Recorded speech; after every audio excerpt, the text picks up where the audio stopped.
Sejahtera. Saya Liana Raharja dari STIE Jakarta International College, dosen tetap Prodi Akuntansi dengan nomor NIDN 0302077501.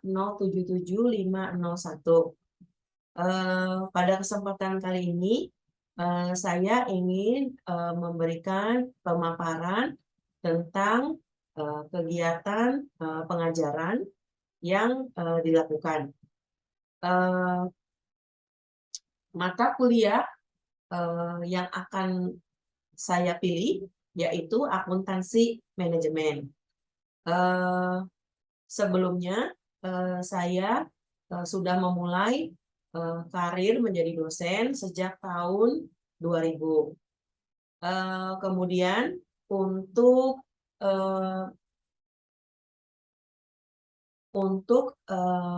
mata kuliah akuntansi manajemen diajarkan itu sebanyak 3 SKS dengan mata kuliah prasyarat akuntansi biaya dan diajarkan di semester 5. Kemudian saya akan mulai dengan deskripsi mata kuliah dari akuntansi manajemen, yaitu mata kuliah keilmuan keterampilan yang bertujuan memberikan wawasan kepada mahasiswa tentang peran, sejarah, arah akuntansi manajemen, penggolongan biaya atas dasar perilakunya, konsep-konsep akuntansi manajemen, sehingga penyusunan laporan akuntansi manajemen untuk menyusun proses perencanaan, pengendalian, dan pengambilan keputusan.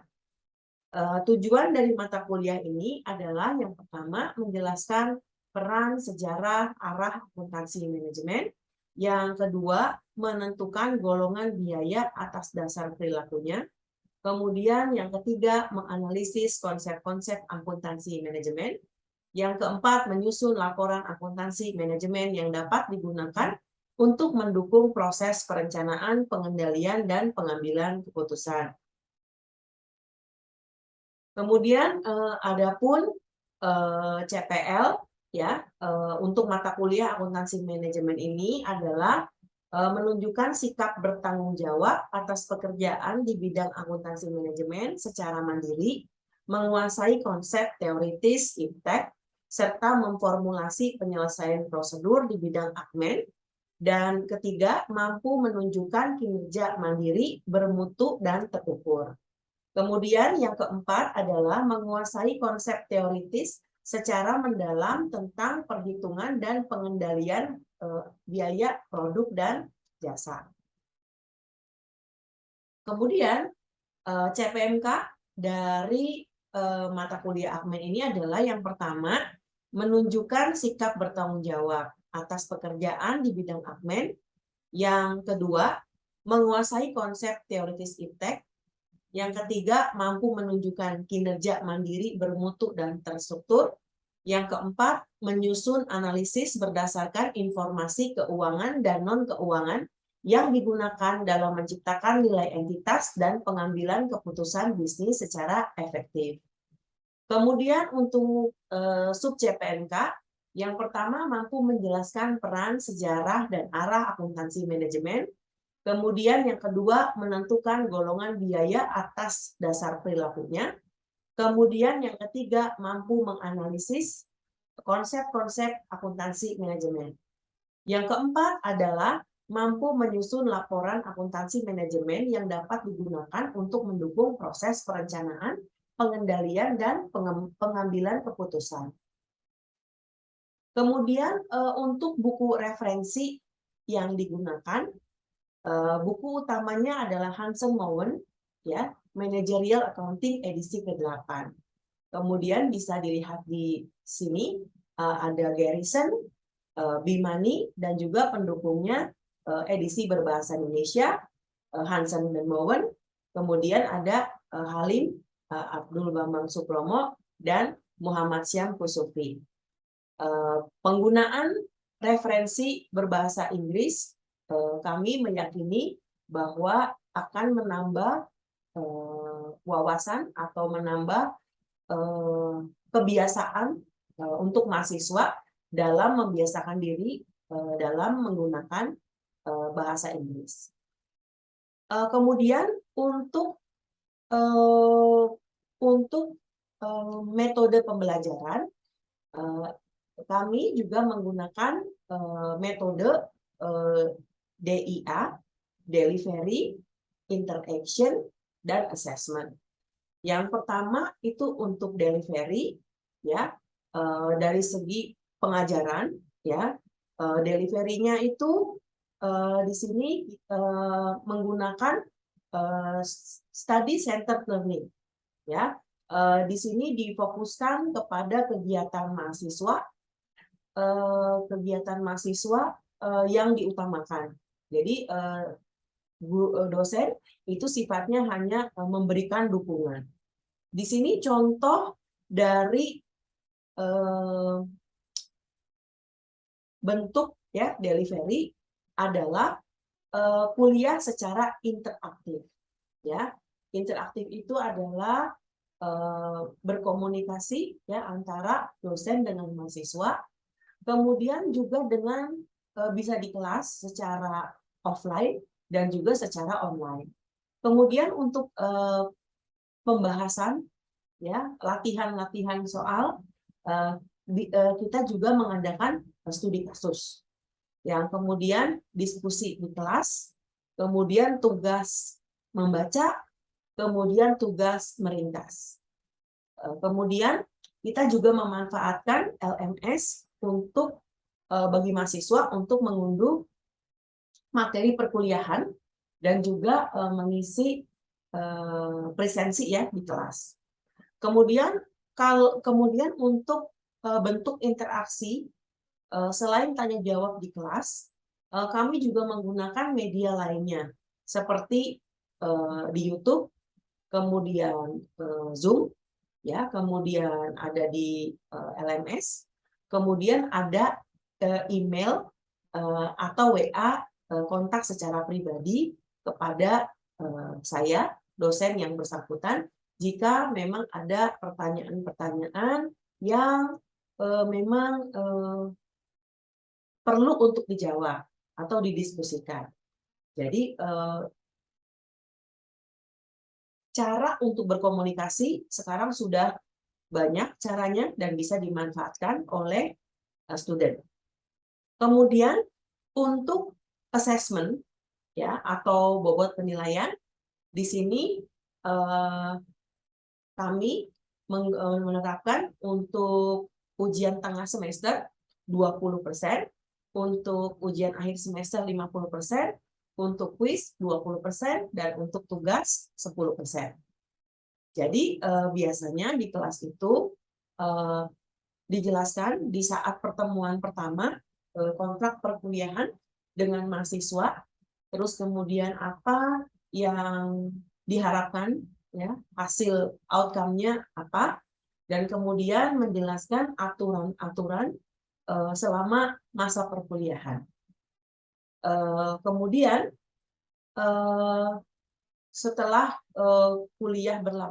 saat kuliah berlangsung, kami juga membiasakan diri dengan menggunakan slide yang berbahasa Inggris dengan tujuan supaya membiasakan mahasiswa untuk membaca dalam bahasa Inggris.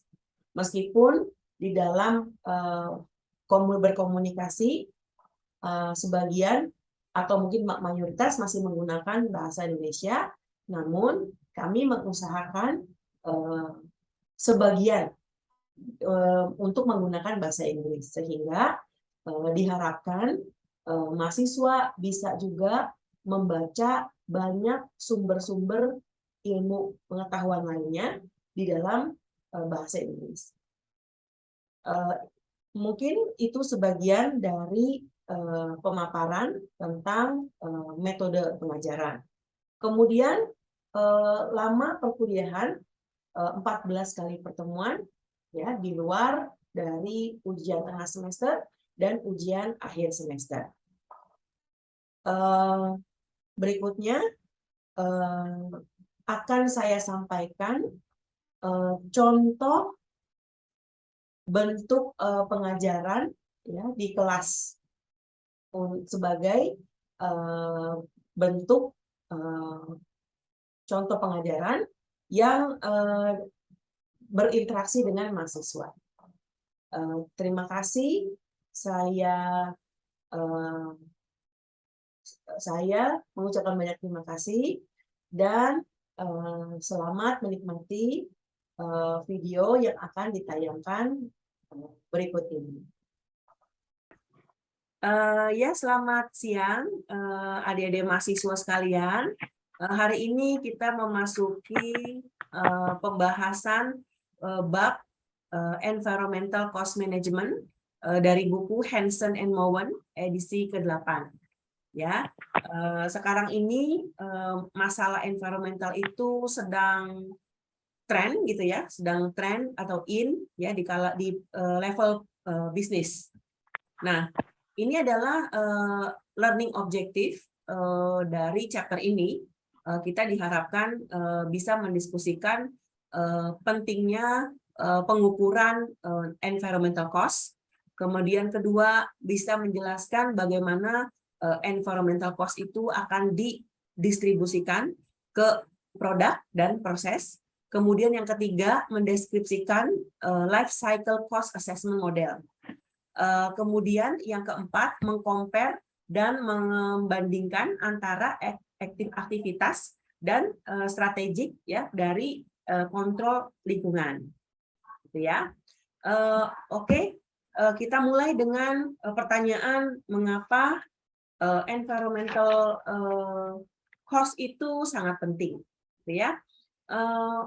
Mungkin untuk penjelasan awal saya bisa menambahkan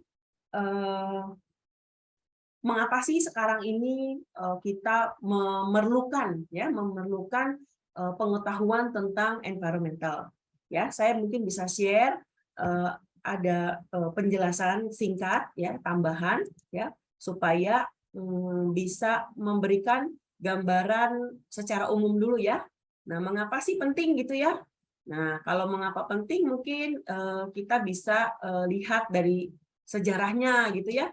Dari sejarahnya mengapa sih namanya environmental aspek itu sedang dibahas gitu ya, lagi in. Yang pertama, kita mempelajari dulu ini yang namanya sejarah dari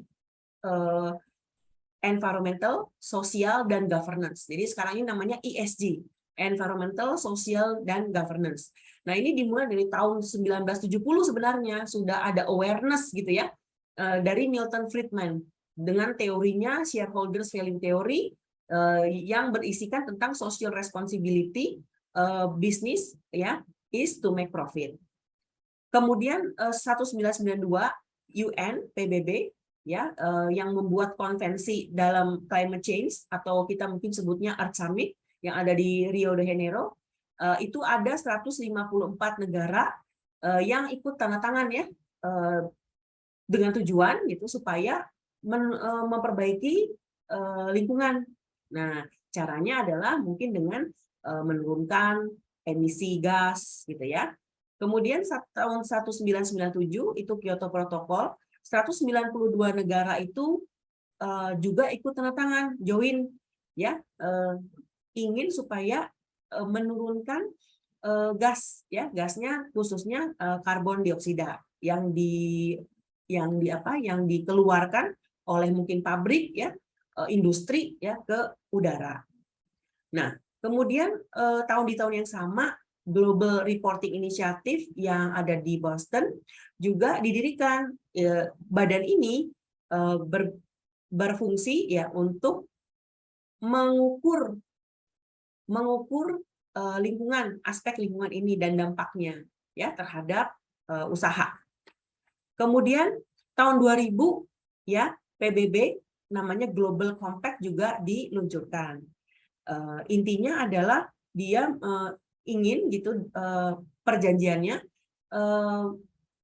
perusahaan-perusahaan ya yang ada sekarang harus care terhadap human right ya, terhadap labor, lingkungan, anti korupsi ya, dan itu ditandatangan oleh lebih dari 13.000 perusahaan di lebih dari 160 negara.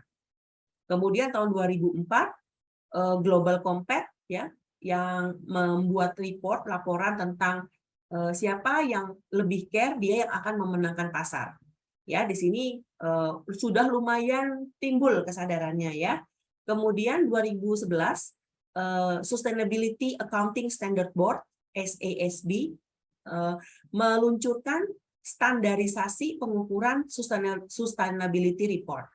Jadi kalau misalkan kita kenal ya di akuntansi keuangan, kita mengenal badan yang membuat accounting standard IFRS adalah IASB. Nah, sekarang ada badan independen yang mengeluarkan standarisasi tentang aturan untuk membuat sustainability report. Kemudian di tahun 2015 UN Convention di Paris ya itu juga mendirikan atau membangun Sustainable Development Goals. Jadi memang semakin lama ini semakin orang makin sadar pentingnya kita memperhatikan lingkungan. Nah, bagaimana kasus di Indonesia? Nah, kasus di Indonesia itu berdasarkan survei ya oleh IBCSD. Nah, kita tuh rankingnya untuk ESG Index itu adalah 36 dari 47 ya. Ternyata ditemukan bahwa 40% perusahaan di Indonesia masih belum sadar akan pentingnya mengimplementasikan ESG ini. Ternyata apa sih masalah utamanya? Yaitu belum siap, kemudian orangnya mungkin human resources-nya, terus masih menunda-nunda gitu ya, karena mungkin aturan belum jelas gitu ya, guidance-nya belum jelas gitu. Nah, terus juga kalau kita mau konsultasi untuk membuat laporan lingkungan, ini kan biaya yang lumayan besar buat perusahaan. Jadi perusahaan masih menganggap itu sebagai expense. Kemudian laporan ESG itu kompleks ya, dan mungkin nggak tahu kita mulai dari mana karena banyak sekali aspek lingkungan yang akan dilaporkan gitu. Nah, sekarang ini OJK mengeluarkan aturan baru gitu ya, aturan baru yang dimulai 2021 sampai 2025 diharapkan udah jalan, namanya taksonomi hijau berkelanjutan. Jadi program di mana perusahaan-perusahaan itu untuk lebih memperhatikan lingkungannya. Ya, ini sekilas ya tentang sejarahnya. Jadi mengapa itu penting? Nah, itu mungkin bisa terjawab dari slide yang ini ya. Mungkin sebelum diteruskan ada yang ingin bertanya?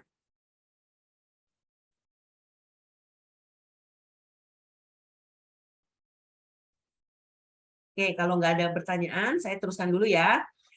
Jadi mengapa sih penting untuk mengukur environmental cost nih? Nah, ya penting karena kita akan membuat laporan. Misalkan gini, bagaimana kita membuat laporan income statement, laporan laba rugi gitu ya, atau kita membuat neraca, kan pasti terukur ya. Cara mengukurnya gimana?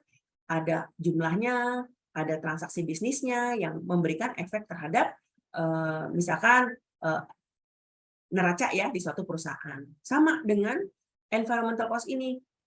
Bagaimana cara kita mengukur? Nah, itu masih menjadi challenge ya, atau masih menjadi PR bersama gitu. Gimana sih cara mengukurnya supaya standarnya sama? Nah, di sini awareness dari environmental cost itu sangat diperlukan. Perusahaan itu harus aware gitu ya.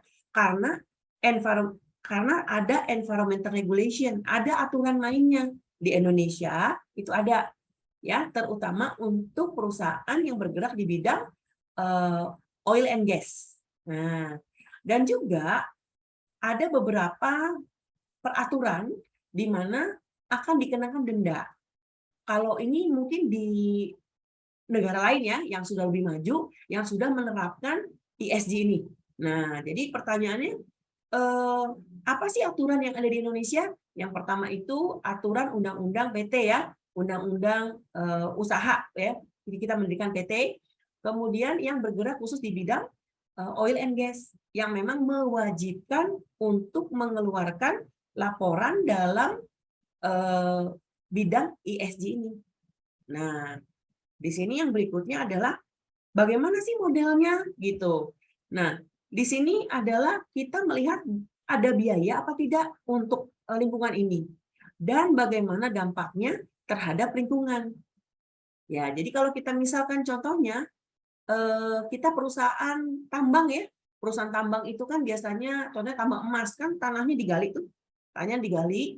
Terus bagaimana pertanyaannya kita supaya mengambil sumber daya tanpa merugikan generasi yang akan datang. Itu konsep dari sustainability. Ya, kalau kita mengeksploitasi sumber daya alam, bagaimana cara kita supaya jangan merugikan anak cucu kita gitu. Nah, itu yang disebut biaya untuk mencegah lingkungan itu semakin menurun kualitasnya. Nah, itu adalah gagasan, ide yang dipikirkan oleh kita semua nih, yang memang sangat perhatian terhadap masalah lingkungan. Gitu ya. Kemudian berikutnya di sini. Nah, yang berikutnya adalah masih bicara tentang environmental cost ya. Di sini ada aturan ya, regulatory government laws, tergantung di negara mana berada. Kemudian voluntary standard, standar internasional itu ISO ya, ISO 14001. Nah, ini juga mengatur tentang bagaimana seharusnya kita melaporkan ya, sesuaikan dengan prosedur ya untuk masalah lingkungan.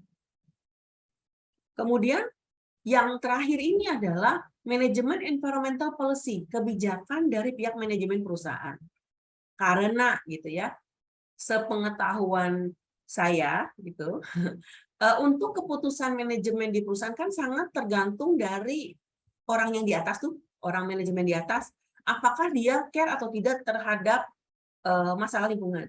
Karena secara umumnya gitu ya, level menengah atau bawah di perusahaan tuh akan ikut serta, akan ikutan kalau misalkan atasannya itu sudah memutuskan sesuatu.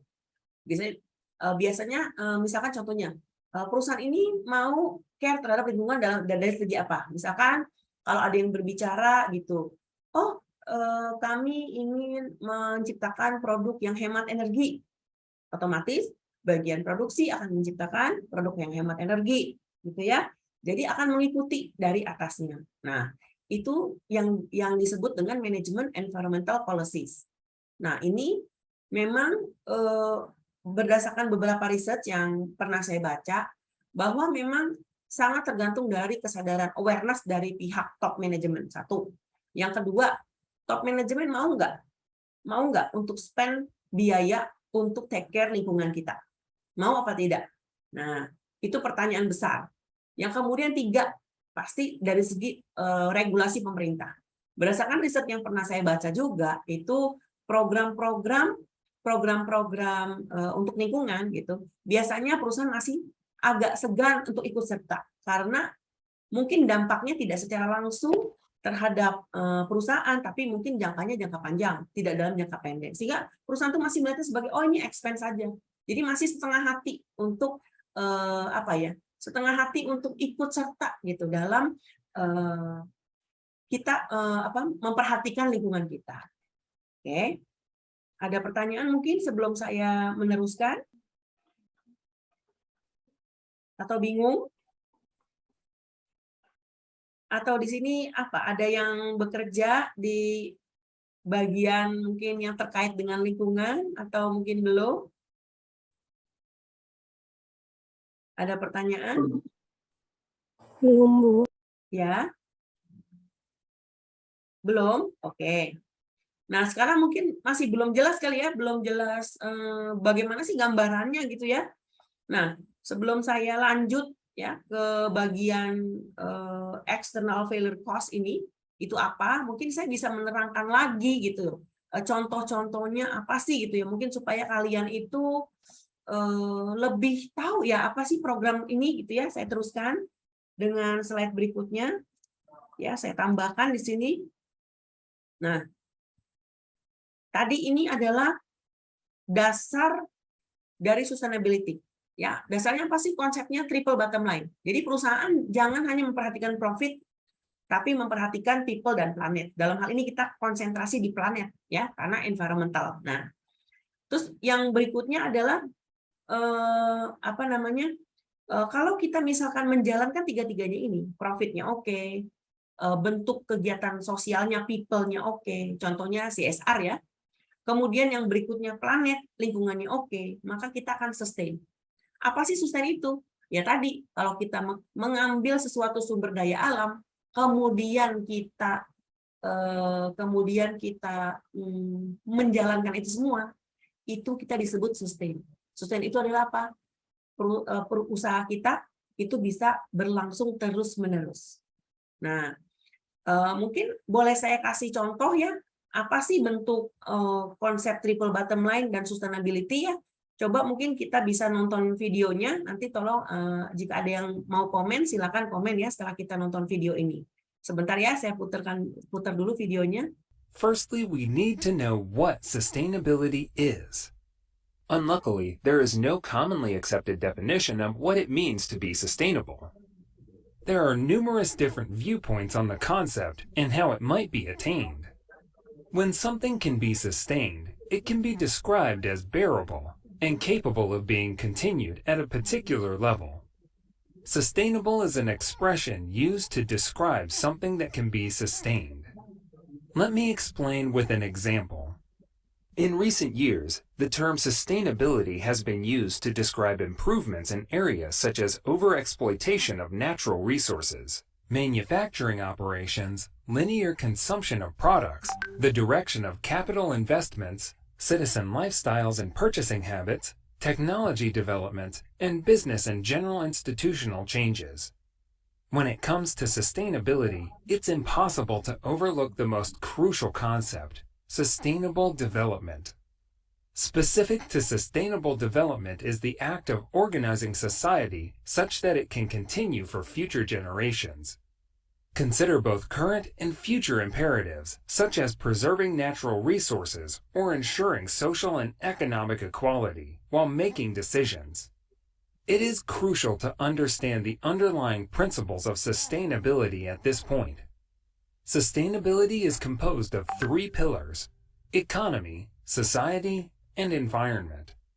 Informally, these concepts are referred to as profit, people, and the planet. The economic pillar of sustainability is where the majority of businesses feel secure.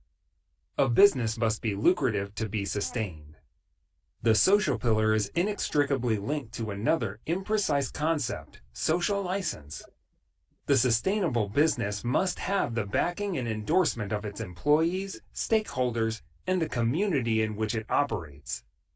The environmental pillar frequently receives the most emphasis. Businesses are concentrating on decreasing their carbon footprint, packaging waste, water consumption, and overall environmental impact. Sustainable development happens when all of the three principles are achieved. Apakah sudah jelas dari videonya tadi? Atau masih bingung?